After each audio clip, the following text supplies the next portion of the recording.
성투하세요 영학입니다. 제가 존경하는 경제 유튜버 중 한 분은 유퀴즈까지 나오셨던 최원호님 힐링 여행자입니다. 저도 구독하고 매 영상 빠짐없이 시청하고 공부하고 있습니다. 우리 개인 투자자들을 올바르게 주식 투자할 수 있도록 말씀해주고 계시죠. 그런데 최근 주식은 배당주를 투자하는 것보다 성장주를 투자하는 것이 더 좋은 방법이라고 말씀하시는 영상을 업로드 하셨습니다. 오늘은 이에 대해서 말씀드려 보겠습니다. 시작 전에 좋아요 눌러주세요.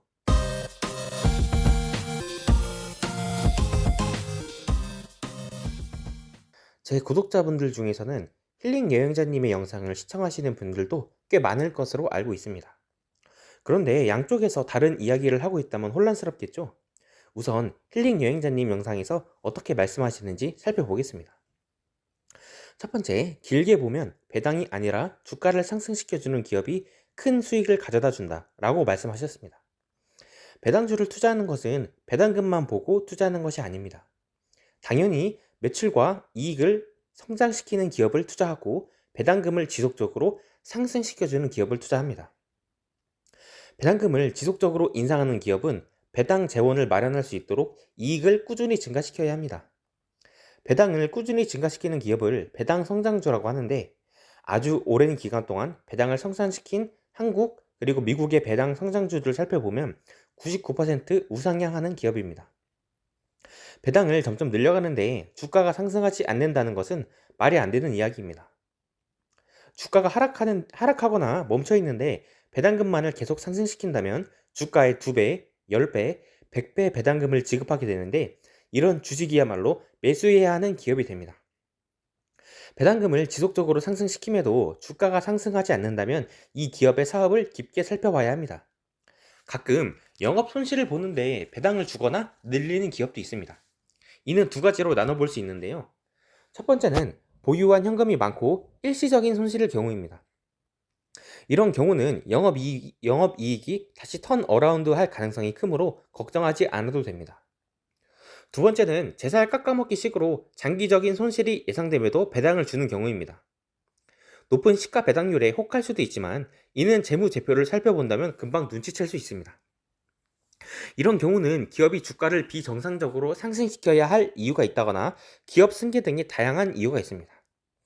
어떤 이유에서건 제살 깎아먹는 배당주는 피해야 합니다.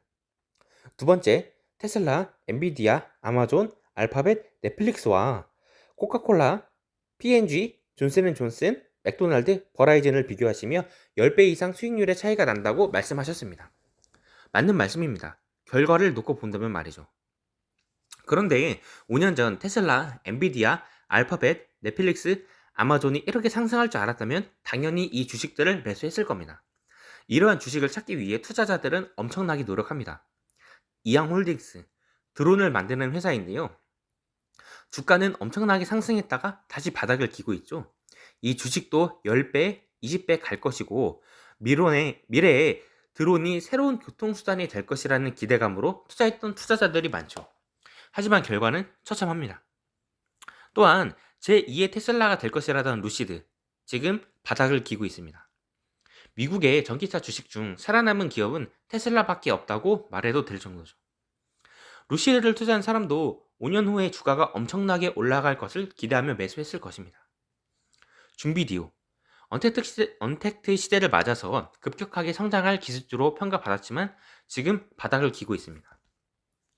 테슬라, 아마존, 엔비디아 같은 주식을 찾기 위해서 투자자들은 엄청나게 노력했지만 크게 손실을 보고 있는 투자자들도 많습니다. 물론 힐링 여행자 선생님은 비교적 안전한 ETF를 추천하시고 성장주 이야기도 나스닥 100 지수를 강조하시기 위해 한 이야기라는 것을 알고 있습니다. 나스닥 100 지수는 이미 시장의 선택을 받은 기업들이고 꾸준히 우상향할 수 있는 가능성이 크다고 저는 생각하고 있습니다. 하지만 그만큼 좋은 배당 성장주를 찾고 성공 투자를 할 수도 있습니다. 제가 업로드한 영상 중에 배당금을 다시 투자하면 벌어지는 1이라는 영상이 있습니다. 1980년에 100포인트로 시작한 코스피, 최고점은 3300포인트로 33배의 수익을 보는 수치인데요. 만약 배당금을 재투자했다면 이는 47배로 불어나게 됩니다. 시간을 더 투자하면 더 엄청난 차이가 발생하는데요. 미국의 S&P 500은 1957년에 생긴 지수로 지금까지 48배가 상승하였습니다. 그런데 받은 배당금을 재투자하였다면 이는 6,720배로 불어나게 됩니다. 배당금과 복리의 효과가 만나면 이렇게 무서운 일이 발생하게 되는 것입니다. 배당주는 결코 나쁜 투자 방법이 아닙니다. 또한 힐링 여행자 선생님의 시장 ETF 투자 방법도 너무나 훌륭한 투자 방법입니다. 우리 모두 비교적 안전하고 꾸준한 수익률을 계속 가져가기 위한 그런 방법을 찾기 위해 노력하고 공부하고 있는 것입니다. 제 구독자분들 중에는 힐링 여행자님의 영상을 시청하고 계시는 분들이 많습니다. 이 영상은 배당주를 투자하시며 양쪽 영상을 모두 시청하시는 분들의 혼란을 막기 위해서 제작되었습니다. 사람이 100명 있으면 100가지의 투자 방법이 존재할 것입니다. 투자자들은 나에게 좋은 방법과 지식을 쏙쏙 뽑아 먹으면 되는 것입니다. 이것이 나만의 투자 철학이 만들어지고 올바른 방향이라면 높은 확률로 성공 투자를 할 수 있을 것입니다. 오늘은 힐링 여행자님과 저의 배당주에 대한 생각을 이야기해보는 시간이었는데요. 혼란 없이 좋은 지식들만 쏙쏙 가져가시는 시간이 되시길 바랍니다. 이러한 영상들 더 원하시면 구독하셔서 만나보시길 바랍니다. 성공 투자하세요. 감사합니다.